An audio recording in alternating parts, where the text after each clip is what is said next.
نحمده ونصلي على رسول الكريم ما بعد فاعوذ بالله من الشيطان الرجيم بسم الله الرحمن الرحيم ان الله وملائكته يصلون على النبي يا ايها الذين امنوا صلوا عليه وسلموا تسليما صلى الله على النبي الامي وعليه صلى الله عليه وسلم صلاة وسلاما عليك يا سيدي يا رسول الله صلى الله تعالى عليه وسلم السلام علیکم ورحمۃ اللہ وبرکاتہ۔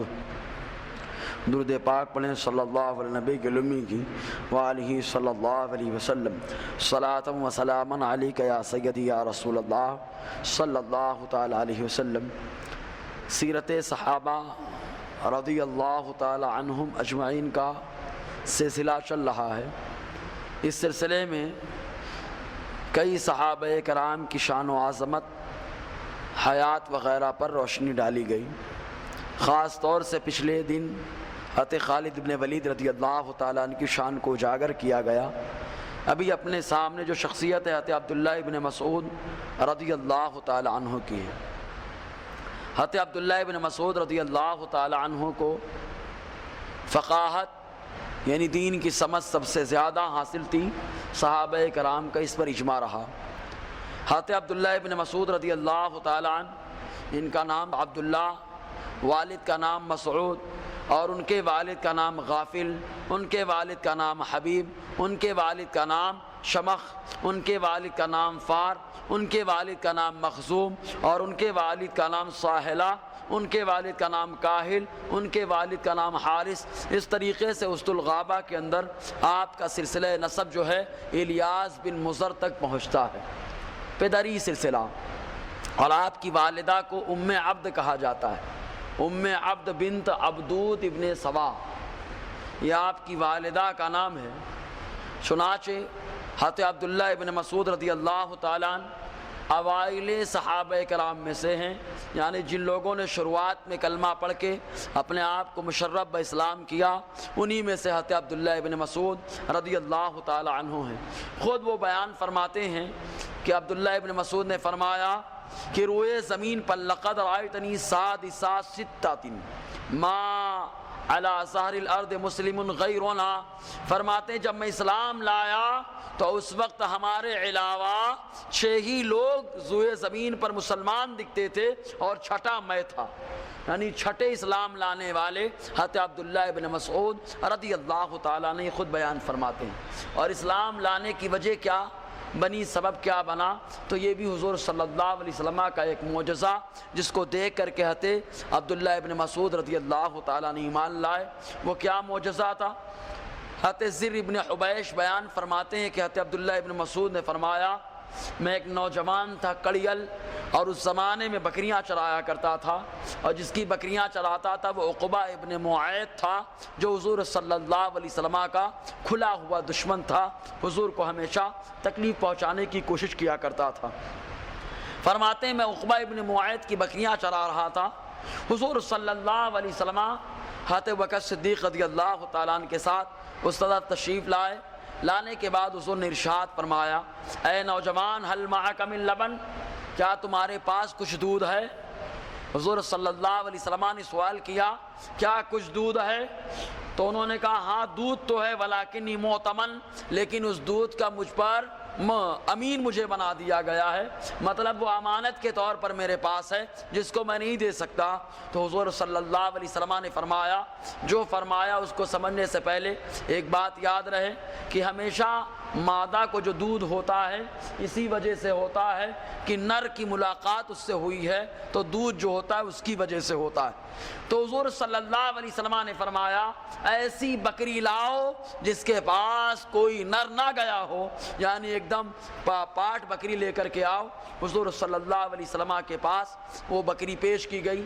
اگر جو ہے دودھاری بکری پیش کی جاتی تو عقبہ ابن ابو معیط کا دودھ نکل جاتا، بکری کے ذریعے سے اس طریقے سے امانت کا معاملہ ہوتا، امانت میں خیانت۔ تو آقا علیہ السلام نے فرمایا لاؤ ایسی بکری جس کے پاس کوئی بکرا نہ گیا ہو۔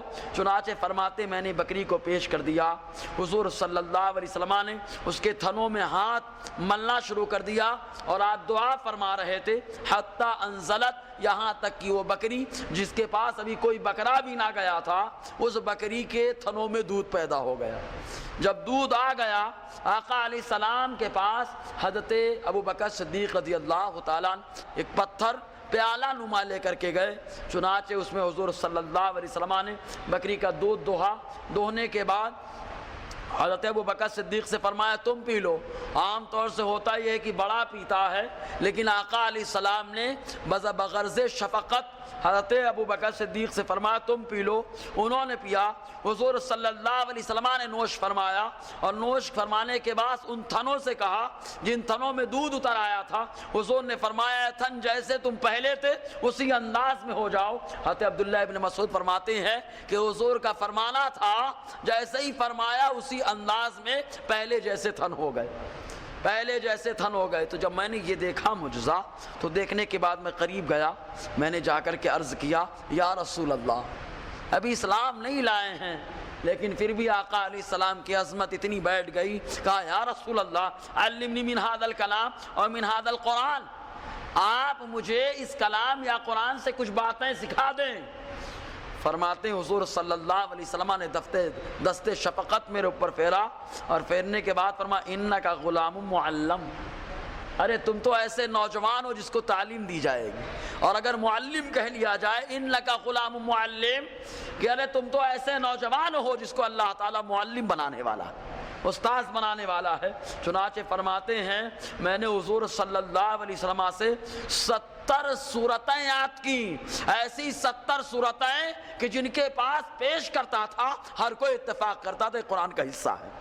یعنی حضور صلی اللہ علیہ وسلم نے حضرت عبداللہ ابن مسعود رضی اللہ تعالی عنہ کو 70 صورتوں کو سکھایا تھا، اور اکثر مسائل حضرت عبداللہ ابن مسعود رضی اللہ تعالی عنہ سے حنفی مذہب کے ملتے ہیں۔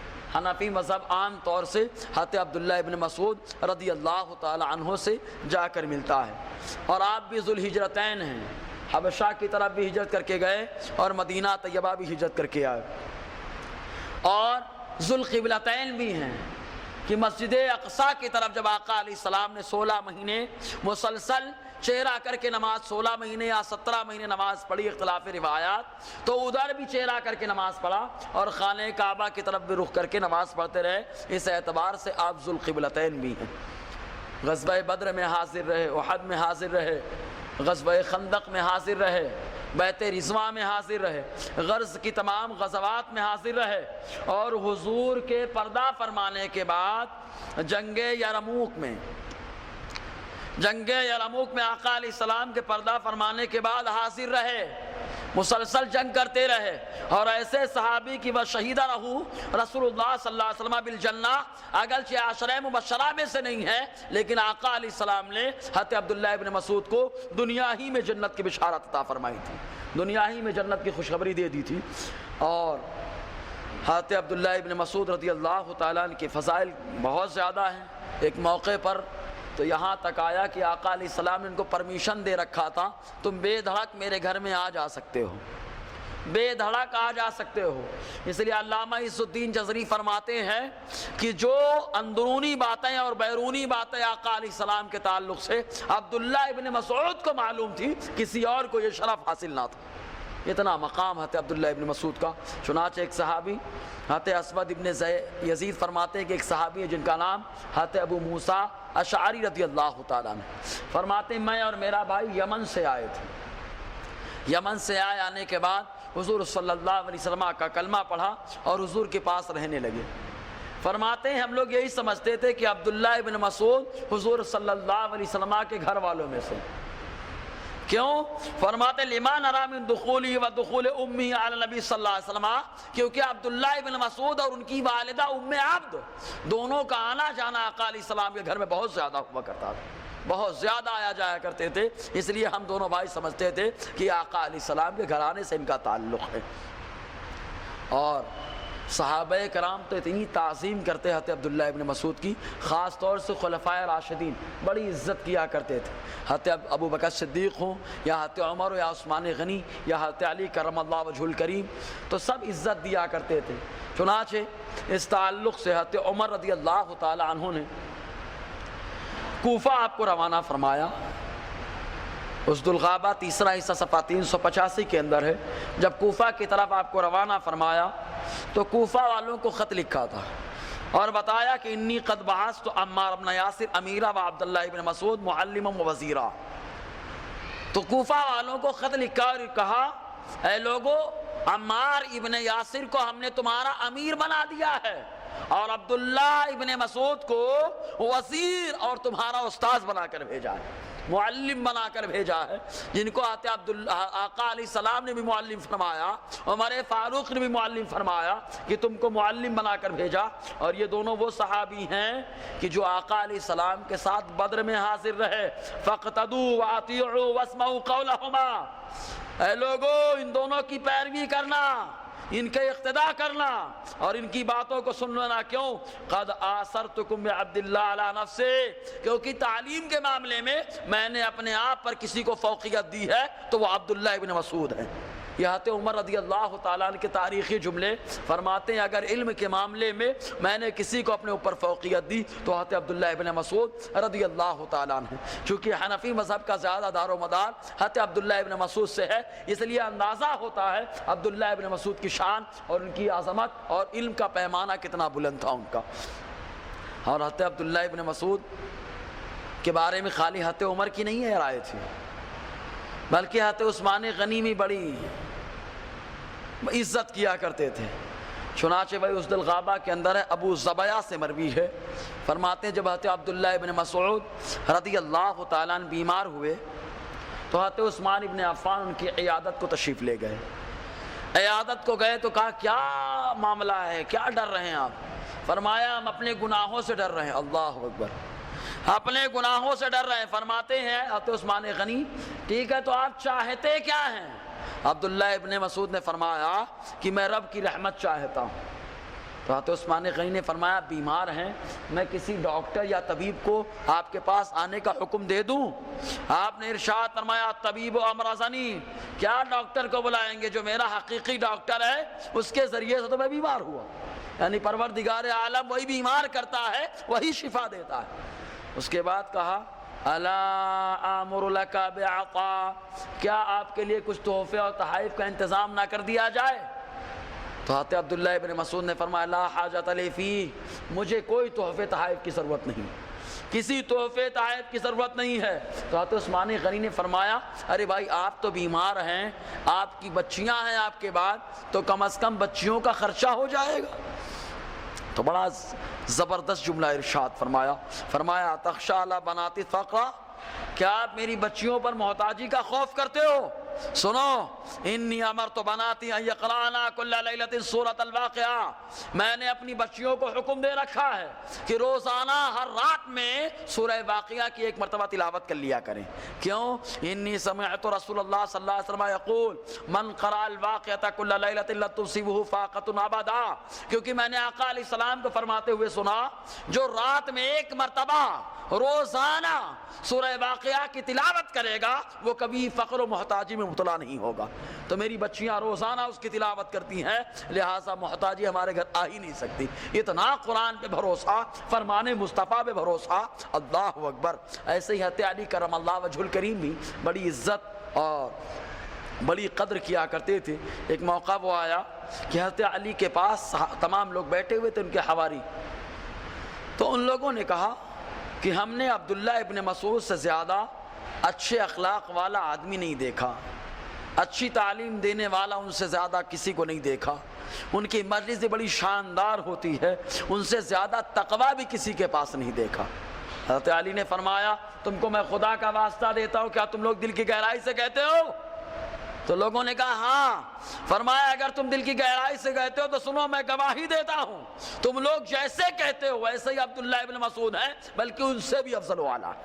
حضرت علی کرم اللہ وجہ الکریم باب العلم، اتنی قدر کرتے ہیں حضرت عبداللہ ابن مسعود رضی اللہ تعالیٰ عنہ کی۔ ایسے ہی اور بڑی فضیلتیں، بڑی شان ہے حضرت عبداللہ ابن مسعود کی۔